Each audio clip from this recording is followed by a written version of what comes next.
আসসালামু আলাইকুম রহমতুল্লাহ। আশা করি সবাই ভালো আছেন। আমাদের ব্যক্তিগত কিছু ম্যানার্স এগুলো আমাদের প্রত্যেকের থাকা উচিত। আমাদের প্রিয় নবী হযরত মুহাম্মদ আহমদ মুস্তাফা সাল্লাল্লাহু আলাইহি ওয়াসাল্লাম আমাদেরকে শিখিয়ে গেছেন, যেমন কারোর সাথে সাক্ষাৎ হলে তাকে সালাম দেওয়া, এটা আমাদের মুসলিম ঐতিহ্য। এবং রাসূল সাল্লাল্লাহু আলাইহি ওয়াসাল্লাম বলেছেন, আসসালামু ক্বাবলাল কালাম, কারোর সাথে কথার আগেই সালাম বিনিময় করা। মিশকাত শরীফে আমরা একটা হাদিস পড়েছিলাম, এক সাহাবী রাসূল সাল্লাল্লাহু আলাইহি ওয়াসাল্লামের কাছে এসে জিজ্ঞেস করেছেন, আইয়ুল আমালু আফদল, যে হে আল্লাহর রাসূল, কোন আমলটা মানুষের, মুসলমানের কোন আমলটা শ্রেষ্ঠ উত্তম?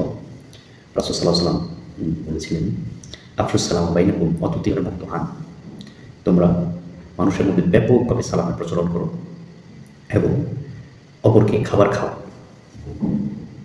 এখানে খাবার খাওয়ানোর ব্যাপার যে অন্নহীন অভাবগ্রস্ত তাকেও মিন করা হয়েছে, আত্মীয় স্বজন তাদেরকেও দাওয়াত দিয়ে খাওয়ানোর কথা বোঝানো হতে পারে। অর্থাৎ এই যে দুটা মাধ্যম, আফসুস সালামা বাইনাকুম, যে তোমরা নিজেদের মধ্যে সালামের ব্যাপক প্রচলন করো, এই কথা, এবং হচ্ছে প্রতি মুক্ত আম, অন্যকে খাবার খাওয়াও, এই দুইটার মাধ্যমে দেখেন আমাদের পারস্পরিক সামাজিক বন্ধন তৈরি হচ্ছে।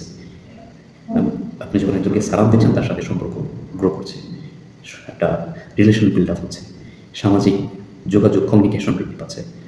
এখান থেকে আমরা সোশ্যাল কমিউনিকেশন কেমন হতে পারে, কীভাবে আমরা সোশ্যাল কমিউনিকেশন বিল্ড আপ করবো, সুন্দর একটা পদ্ধতি প্রসেস রাসূল সাল্লাল্লাহু আলাইহি ওয়াসাল্লাম থেকে শিখিয়েছেন।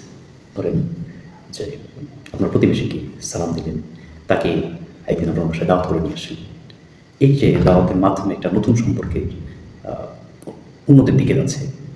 পরদিন দেখা গেল যে আপনাকে আবার উনি দাওয়াত করলেন, আপনি আপনার অভাবগ্রস্ত প্রতিবেশীকে বা একজন অন্যকে খাবারের ব্যবস্থা করে দিলেন। প্রতিনিয়ত রাস্তায় বাজারে সাক্ষাৎ হচ্ছে, নামাজের জায়গাতে সাক্ষাৎ হচ্ছে, সালাম বিনিময় করো।